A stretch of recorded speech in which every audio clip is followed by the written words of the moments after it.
हुए पार्षद? पार्षद सभी संतुष्ट है, संतुष्टि के अलावा और कोई विकल्प नहीं है। जल्दी इसको ठीक करवाएं। आश्वासन से संतुष्ट हुए पार्षद? पार्षद सभी संतुष्ट है, संतुष्टि के अलावा और कोई विकल्प नहीं है।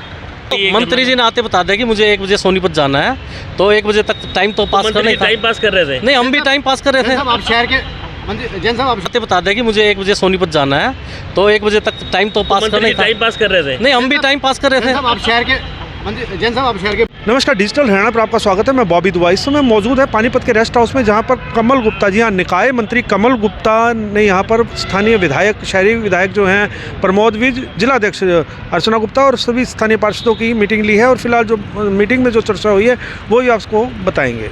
आज मैं किसी व्यक्तिगत कार्य से आया था, तो जहाँ भी हम जाते हैं, व्यक्तिगत रूप में भी जाएं या कैसे भी जाएं, तो अपनी पार्टी के कार्यकर्ताओं से मिलना हमारा एक स्वभाव है। उस स्वभाव के नाते मैंने आदरणीय जिला अध्यक्ष जी मेरे साथ खड़ी हैं, इधर विधायक जी भी खड़े हैं, तो इनको निवेदन किया कि आप कुछ कार्यकर्ताओं को अपनी मर्जी से बुला लें। तो इन्होंने चयन किया कि सभी जनप्रतिनिधि यानी पार्षद वगैरह, ऐसे समाल खां के भी और पानीपत के भी ये आए थे, तो इनसे बैठकर गपशप लड़ा। क्या इन्होंने कुछ तो शिकायतें रखी होंगी निगम हाँ, में रहा है? इन्होंने अपने खट्टे मीठे दोनों अनुभव, कुछ मीठे अनुभव भी, कुछ खट्टे भी, दोनों बताए। दोनों को हमने रिकॉर्ड भी किया और मैंने इनको इस बात की बधाई भी दी कि जनप्रतिनिधि वो होता है जो अपनी जनता की, अपने हलके की चिंता करे। तो इन सब को सुनकर मुझे ये लगा कि हमारा प्रत्येक कार्यकर्ता अपने कर्तव्य के प्रति, अपनी जिम्मेवारी के प्रति निष्ठावान है। हमारे साथ कुछ शेयर करें, कुछ पॉइंट इन्होंने क्या पॉइंट रखे हैं? पानी की, बिजली की, प्रॉपर्टी आईडी की, ये सब चीज़ें डिस्कस हुई ना। भ्रष्टाचार की, भाव है सर, भ्रष्टाचार की भी बजट का सब बातें डिस्कस की। बजट का बहुत अभाव है नगर निगम में, उसको लेकर कोई बातचीत हुई है? नहीं, बजट की भी बात हुई है, तो सभी चीज़ों को देखकर उचित उपाय हम करेंगे। सर, याशी को लेकर काफ़ी माइंड लोगों का सही नहीं हो पा रहा, जो गलत उन्होंने सर्वे किया। बहुत बड़ा काम था, 42,10,600 कुछ, इतनी प्रॉपर्टी को आइडेंटिफाई करना आसान काम नहीं है। और आज मुझे जानकारी मिली है कि पूरी की पूरी प्रॉपर्टीज़ में जितने ऑब्जेक्शन आए थे वो सभी दूर हुए हैं। और फिर भी हमारा ये आह्वान है जनता को कि अगर कोई और भी ऑब्जेक्शन है तो उसे दूर करें। सर, प्रॉपर्टी की रजिस्ट्री इंतकाल है, फिर भी अनऑथराइज कैसे? देखिए, अब ये एक एक बात को इतनी डिटेल में, ये टेक्निकल बातें हैं, ऐसे डिस्कस नहीं किया जा सकता। अनऑथराइज हो सकती है ना, अगर कोई रेजिडेंशियल है और वो कमर्शियल यूज़ कर रही है, होगी रेजिडेंशियल ही है। नहीं, ऐसा कोई है तो आप लाइए हमारे नोटिस। अभी दे दीजिए आप मुझे लिखकर, ऐसे खड़े खड़े थोड़ी कोई बात नहीं। कोई बात नहीं, सब चीज़ें देंगे, लिखेंगे। मंत्री जी, पार्षदों की अधिकारी नहीं सुन पाते नगर निगम में, पार्षद कहाँ जाके अपनी बात रखी ना, हमारे सामने रखी इन्होंने।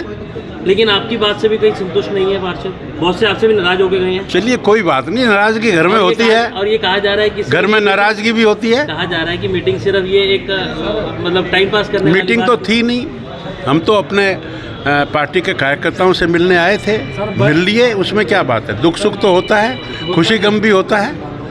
बजट दे रहे हैं क्या नगर निगम में? क्योंकि बहुत सारे काम रुके हुए हैं। हाँ, बजट क्यों नहीं आएगा? बजट आएगा ना, जो तय बजट है वो आएगा। आदमपुर सीट के बारे में क्या? सबको नमस्कार। 100 एक तरफा चुनाव है और आदमपुर भारतीय जनता पार्टी बहुत सारे वोटों से जीत रही है। हाथ कंगन को आरसी क्या कोई खास ऐसी मांगे नहीं थी, सबकी सांझी मांगे थी। जिस प्रकार आज पानीपत शहर के अंदर प्रॉपर्टी टैक्स को लेके, आईडी को लेके, एनडीसी को लेके एक बहुत बड़ा एक ऐसा बना हुआ है कि किसी को समझ में नहीं आ रहा कि मेरे को किस प्रकार से एनडीसी करवानी है, किस प्रकार से नहीं करवानी।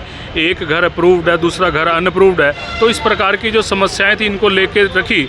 और मेरा विशेषकर वार्ड जो मॉडल टाउन है, मॉडल टाउन के अंदर ये सब डिवीज़न की पॉलिसी जो आज से 2 महीने पहले इन्होंने उस पॉलिसी को बना के भेजा, लेकिन वो आज तक इम्प्लीमेंट नहीं हुई। तो उसके लिए मैंने मंत्री जी को कहा कि 2 महीने निकलने के बाद वो इम्प्लीमेंट नहीं हुई और टोटल 6 महीने का आपने कार्यकाल रखा हुआ है उसका, तो इसके लिए कल को लोग और परेशान होंगे, तो इसको जल्दी से जल्दी सुलझाया जाए, इस प्रकार की बात। नगर निगम में बढ़ रहे भ्रष्टाचार के विषय में कोई बात हुई हो?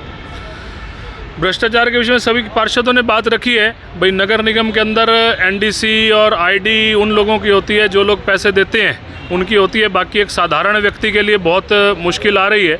वो कागज़ देता है तो उसके ऊपर उसी टाइम ऑब्जेक्शन लग जाता है, फिर वो दोबारा ऑब्जेक्शन रेज करता है। तो इस प्रकार का एक जो ये कार्यक्रम चल रहा है ये गलत है, इसको जल्दी से जल्दी ख़त्म किया जाए। कांग्रेस में एक चिट्ठी वायरल हुई थी बिना नाम की, समयपाल के नाम से, तो उस चिट्ठी के बारे में क्या कहना चाहिए? कौन सी चिट्ठी?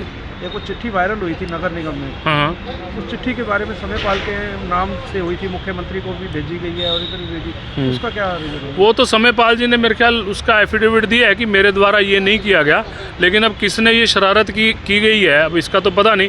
हो सकता है कि नगर निगम में कई इस प्रकार के मामले चल रहे थे, उसमें कुछ दलाल जो हैं वो फंस रहे थे, तो उन्होंने अपनी बात को ख़त्म करने के लिए इस प्रकार का विषय उठा दिया कि ये मेरा नाम तो सारे लोग देते हैं, आप जैसे मीडिया वाले भी देते हैं, अखबारों वाले भी देते हैं। मेन पर्पस क्या था ये? मंत्री जी का मेन पर्पज़ नहीं, मेरे को तो कल रात्रि पता लगा भाई ऐसे ऐसे मंत्री जी आ रहे हैं सुबह 10 बजे और वो सभी पार्षदों के साथ बैठना चाहते हैं और पार्षदों की कुछ समस्याओं के बारे में जानना चाहते हैं। तो वो मेरे ख्याल माननीय जिलाध्यक्ष जी ने उनसे इस प्रकार का समय लिया था। 2 घंटे की मीटिंग में मतलब मेन पर्पस क्या था इनका? मेन वही जो समस्याएं जो आ रही हैं, सभी पार्षदों से एक एक करके समस्याएं पूछी थी भाई क्या क्या समस्याएं हैं और उसका किस प्रकार से निवारण होगा। तो उसके लिए मंत्री जी ने कहा कि कुछ मेरे संज्ञान में भी है। उन्होंने कहा जी ये आपके नगर निगम की समस्याएं नहीं है, ये सभी नगर निगमों में ये समस्या आ रही है। माननीय मंत्री जी ने बैठक में सभी पार्षदों को बुलाया था और ज़मीनी स्तर पर कार्य जो चल रहे हैं और जहाँ जहाँ पर कोई दिक्कत आती है सभी पार्षदों से उन्होंने विचार विमर्श साझा किए और उनकी ओपिनियन ली। नगर निगम के बारे में, अधिकारियों के बारे में जो बातें पार्षदों को रखनी चाहिए थी उन सब ने रखी और माननीय मंत्री जी ने सभी बातों पर कार्रवाई करने के लिए और सभी बातों को इम्प्लीमेंट करने के लिए हर तरह से खुले मन से चर्चा की। गेस्ट हाउस में हमारे माननीय मंत्री जो निकाय के हैं कमल गुप्ता जी आए हुए हैं, उनके साथ पार्षदों की सभी की मीटिंग हुई है और सभी पार्षदों ने अपनी समस्याएं भी रखी है और माननीय मंत्री जी ने बड़े गंभीर से इन बातों को सुना है और आश्वासन दिया कि जो भी आपकी समस्याएं चाहे गली नलियों की है या अमृत योजना में जो सड़कें नहीं बन रही है उसकी है या प्रॉपर्टी आईडी की। मेन जो है मेरा हमेशा मुद्दा रहता है कि प्रॉपर्टी आईडी में जो गरीब आदमी धक्के खा रहा है। अभी आपने देखा हो 10 दिन पहले 15 दिन पहले भी मेरी जेटीओ के साथ झड़प हुई थी। मैं तो हमेशा पानीपत के ज़रूरतमंद लोगों की लड़ाई लड़ता रहता हूँ। मैंने माननीय मंत्री जी के सामने वो बात रखी है कि माननीय मंत्री जी जो आदमी एक नाई जाति संबंध रखता है और 4 महीने से वो धक्के खा रहा है, ऐसे पता नहीं कितने हज़ारों लोग धक्के खा रहे हैं। कहीं ना कहीं हमें आने वाला टाइम अगले साल हमारी इलेक्शन है, उसमें हम किस मुंह से जाके वोट मांगे। हमने सारी समस्याएं रखी है। जैसा पार्षदों ने सभी समस्याएं रखी, मंत्री ने सुनी भी, आश्वासन दे दिया, लेकिन उस मंत्री के उस आश्वासन से पार्षद संतुष्ट है नहीं। देखो सबका अपना मानना है। अब जैसे ही हमारी मीटिंग खत्म हुई है तुरंत उन्होंने अधिकारी को बुला लिया है और मैंने बार बार जोर दे करके माननीय मंत्री जी को कहा कि मंत्री जी आप अधिकारियों को निर्देश दे के जाएँ कि जो पानीपत के जनप्रतिनिधि है, चाहे वो पानीपत पालिका के है चाहे निगम के है, कहीं के भी है, समालका से जो भी है, सबके काम होने चाहिए जो जेन्युइन काम है। हम